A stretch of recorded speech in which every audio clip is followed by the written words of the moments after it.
We're glad you're with us tonight. I'm Lynn Brooks. And I'm Danny Salter in for Terry Brewer. Topping the news tonight, the fallout continues in Pennsylvania, where a sex abuse scandal has rocked Penn State.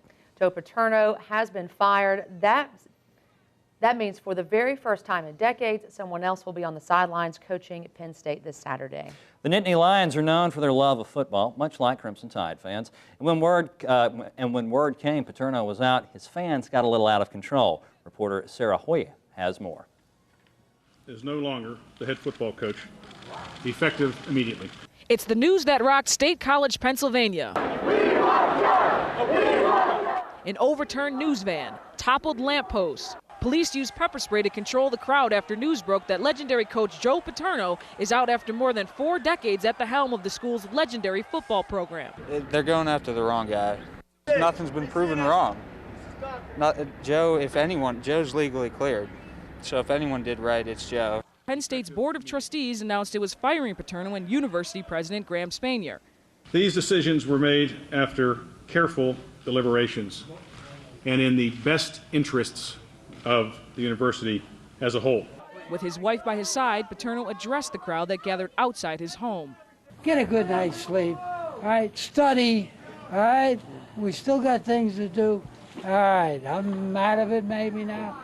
A phone call to put me out of it, but we'll go from there. The winningest coach in major college football history also issued a statement saying, "I am disappointed with the Board of Trustees' decision, but I have to accept it.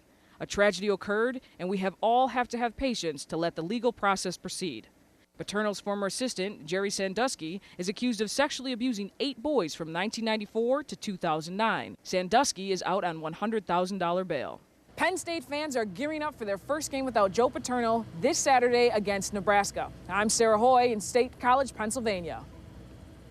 Back here in West Alabama, football fans have been speaking out about this news. Tuscaloosa News sports journalist Cecil Hurt says although people in the South take football very seriously, certain things must take higher priority.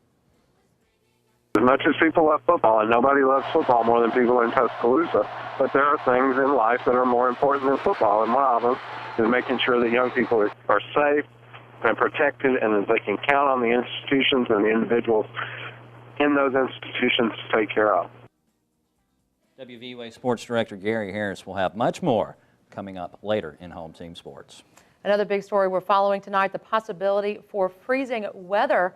For the latest now on what to expect, here's Chief Meteorologist Richard Scott. Hi, Richard. Hey, Lynn and Danny, yeah, no doubt about it, getting cold again tonight. 47 already in Haleyville and Coleman, 54 in Tuscaloosa, 52 down in Demopolis, so temperatures going to likely fall back in the 30s. Even 20s are possible in many spots. Light to moderate freeze is likely. Also widespread frost by early tomorrow morning. Here's the weekend forecast. Friday, Saturday, Sunday for Veterans Day tomorrow, Friday. No chance to rain out there. Plenty of sunshine. A cold start. Temperatures top out around 60. A nice warming trend takes over by Saturday and Sunday. Lows warm back in the upper 40s by Sunday morning. Highs back in the 70s. How about the rest of that forecast? Those showers and storms just down the road in the forecast. I'll explain the full details in Home Team Weather. Thank you, Richard. Tuscaloosa County students paid tribute to America's veterans today. At Hillcrest High School, students, faculty, and staff held a special program and featured the posting of colors, national anthem by the Hillcrest High School Band, special music by the choir, and guest speakers. One veteran told WVUA, while members of the military come from different backgrounds, they are all cut from the same cloth. Every race, ethnicity, every group of people that's lived in this nation has served in the military. So it's a very diverse group, and it's a common thread that runs throughout America. So we gather to celebrate their accomplishments. Fawcett Vestavia elementary students also paused to honor America's veterans. Their ceremony was called Salute to Our Veterans. The program included special music, guest speakers, posting of the colors, and taps. It also featured 4 of Fawcett Vestavia students whose great-grandfather received the Presidential Medal of Freedom, which is the highest civilian award in the United States. A familiar tribute to veterans has been canceled this year.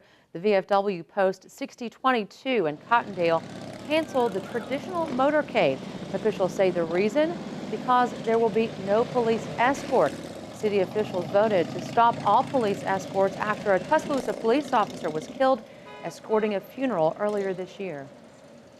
Scary moments today on a busy Tuscaloosa roadway when a dump truck turned over. It happened this morning at the intersection of Jack Warner Parkway and McFarland Boulevard near the overpass. The truck was full of scrap metal, and when it turned over, metal spilled onto the roadway, blocking traffic. No word yet on any injuries. In news across Alabama, the capital city takes a hit from the struggling economy. City employees have been notified they must take a furlough day. Montgomery Mayor Todd Strange says they must take that day without pay before January 31st.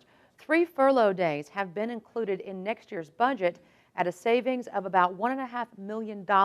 No word on if the other 2 days will be used. Around 2,700 people work for the city of Montgomery. On your education watch, rebuilding after the storm. The City of Tuscaloosa and Tuscaloosa City school leaders are joining together to gather information about storm recovery. Starting tonight, parents of students at Alberta Elementary, University Place Elementary, and University Place Middle School will receive an automated phone survey consisting of 8 questions. Officials say the survey takes less than 3 minutes. It focuses on families impacted by the storm and if they plan to return to the Alberta and Forest Lake communities. Continuing your education watch, a new person will soon take over as leader of Alabama schools. State School Board member selected Tommy Bice as the new state superintendent. According to his biography, Bice has served as the deputy state superintendent of education for instructional services since back in 2008, and throughout his career, Bice has served as a special education teacher, alternative school director, high school principal, and a local superintendent. Officials say an official start date has not yet been set.